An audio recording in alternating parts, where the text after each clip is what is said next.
Hello, from Marley Paranormal, I'm Wesley Marquis, and welcome to Paranormal Weekly, the show that takes you through the week's paranormal news.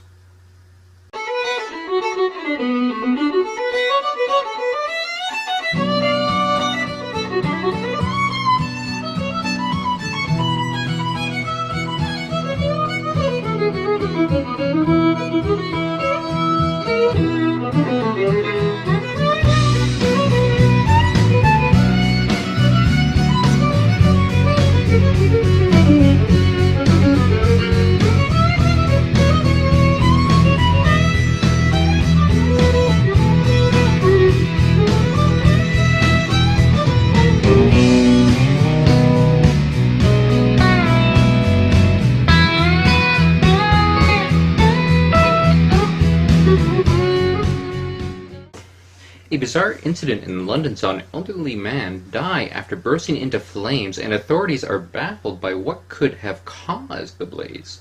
The odd event actually occurred a few months ago, but made headlines this week when police conceded that they were stumped by the case. It all unfolded on a Saturday afternoon in September when witnesses called for help after spotting the man named John Nolan on fire in a London street. Although rescue workers were able to extinguish the fire and transport Nolan to a nearby hospital, he subsequently died the following day due to the severity of his burns. Now, since that time, police have tried to determine how and why Nolan became engulfed in flames while simply walking down the street, yet have failed to come up with any conclusions as to that. There were no eyewitnesses that saw anything that would have set him on fire, and they found no accelerants as well. Authorities in a Tacoma, Washington suburb had a rather bizarre encounter last weekend when they subdued an armed man preparing to go to war with lizard people. Possessing an AK-47 and a handgun, the unnamed individual conjured concerns and calls to police when he stopped his car in the town of Parkland, and witnesses spotted his weaponry. Fortunately, the cops who converged on the scene were able to ensure that cooler heads prevailed and that no one got hurt when they took the man into custody. And when they inquired about his firearms, the distraught man told them a truly fantastic tale. According to the man, he had recently received a phone call from President Trump, who regretfully informed him that his family had been kidnapped by lizard people, specifically their alpha dragon leader. No doubt dismayed by this news, the man revealed to the police that the president personally asked him to kill the lizard people in order to save his family and other families. Now, as one can imagine, police were skeptical about his story, especially since the man had also informed them about his unorthodox diet, which consists of simply snorting methamphetamine to lose weight.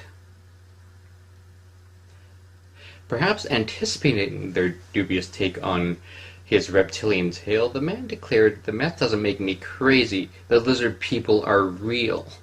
In light of his admitted drug use, the cops transferred the man to a medical facility, and it is uncertain as to whether or not he will face any charges for this odd incident. Now, while he was unable to find or fight the reptilians believed to be behind his family's kidnapping, it appears that the man did accomplish one facet of his mission. When asked why he had gotten out of his car, he explained that he intended to cause a commotion so that the media would cover his story and share his reptilian news with the world, which, I guess, here at Marley Paranormal, we have just done. Reptilian people, are they real or are they not real? In either case, I don't think Donald Trump's enlisting people on methamphetamine diets to help take care of the problem. A group selfie taken by visitors to a notoriously haunted plantation in Louisiana appears to show the face of one of the site's resident spirits. The creepy image was posted to Facebook by the Myrtles Plantation, a popular tourist destination due to its reputation for being one of America's most haunted homes. In the photo, a group of guests gathered together to commemorate their visit to Myrtles with a celebratory selfie, and seemingly managed to snap a shot of something supernatural in the process. spotted in a window behind the women, is a remarkable anomaly which bears a striking resemblance to a face. Now, some have suggested that the oddity could be evidence of Myrtle's most famous ghost, a slave girl named Chloe, who was purportedly being photographed at the plantation on numerous occasions in the past. A haunted house in Germany is under fire for an unsettling commitment to realism after a teenage girl discovered her grandfather's gravestone on display at the site. The unnamed youngster could not believe her eyes during a visit to Dr. Lehman's Hospital of Horror when she noticed that one of the gravestones at the attraction featured her grandfather's name. And upon closer inspection, the girl was horrified to discover that the marker also included the dates of the man's birth and death, indicating that it was his actual gravestone. A subsequent investigation revealed that the macabre decoration arrived at the haunted house after the man's wife could no longer afford to lease his burial plot and was forced to hire a stonemason to remove the marker.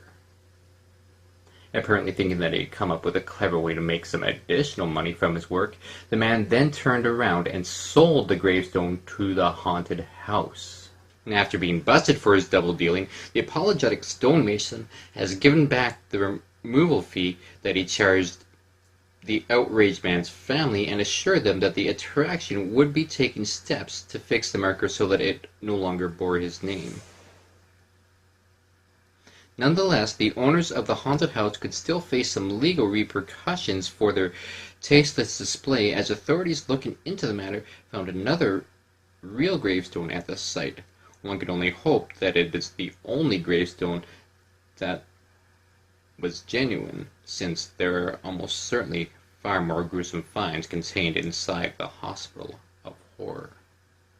Alright, so this story coming from Mysterious Universe. I'm just going to read it off the site here. One woman in England, I've actually done it with all the stories, just busy, Christmas time. Anyways, one woman in England has seen her future with men, and the new guy of her dreams is a ghost. And not just one. This spiritual guide claims she's had sex with over 20 spirits who have satisfied her the way men never could. What's their secret? Does this medium prefer a large? Well, she says, I had sex with the ghost. You can feel it. It's difficult to explain. There was a weight and a weightlessness, a physical breath and stroking, and the energy as well. Amethyst Realm, a so-called spiritual guidance counselor from Bristol, England, came out this week about her ghost encounters of the bed kind in an appearance on the ITV show This Morning, where she revealed that she was initially hit on by a ghost 12 years ago when she was already engaged to a flesh and blood guy. They had just moved into a new house and her fiancé was away. After the initial shock of feeling the ghost presence, it was love at first fright. A little corny. It started as an energy, then became physical. There was pressure on my thighs and breath on my neck. I just always felt safe. I had sex with a ghost. You can feel it. It's difficult to explain. There was a weight. I already read that. Why are they quoting the same thing twice? Okay. There's weight and weightlessness, a physical breath and stroking, and the energy as well. I already read that. Jeez.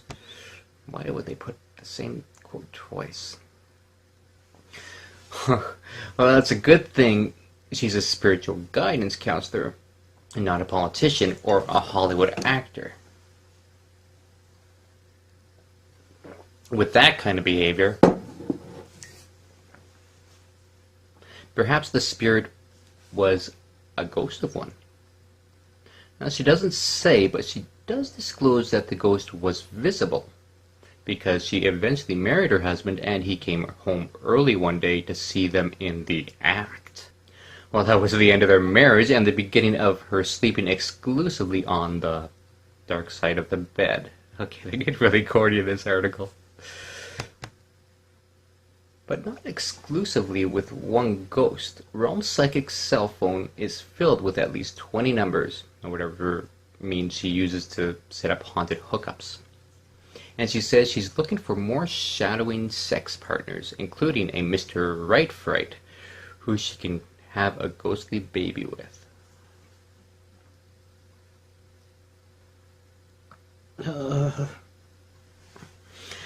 I've done a bit of research into phantom pregnancies. There is a possibility that it is a ghost in you, but people don't know how to carry it to full term. Is this the future of relationships? God, I hope not. Is there anything a human male can do to woo Amethyst Realm? One way might be to find out why she's so stressed out. This sounds like a classic case of hallucinations induced by sleep paralysis, and a new study in sleep medicine reviews found that stress is a leading cause of this condition, which psychologists believe is a leading cause of visions of ghosts, monsters, demons, and even extraterrestrials and alien abductions. So we're all doing this spirit communication because we're so stressed out! Should Amethyst Realm attempt to find the cause of the stress that may be sending her to seek sex with spirits? Why? She admits that whatever it is she's experiencing has led to orgasms. It's not a problem in her workplace. She's a medium. Well, perhaps the best approach here is to let sleeping ghosts lie. That did not come from me. That came from the article, just so you know. But, oh my gosh.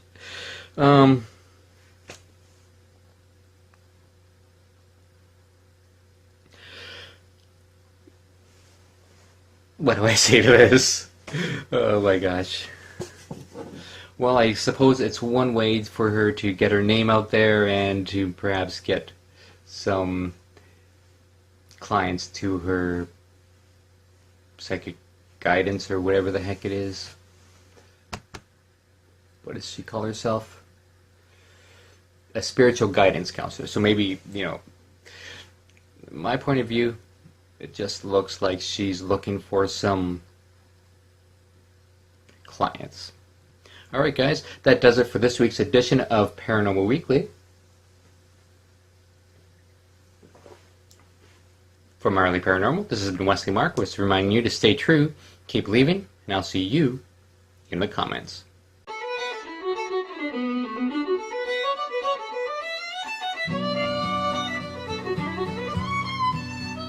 Oh, am I recording? Yeah.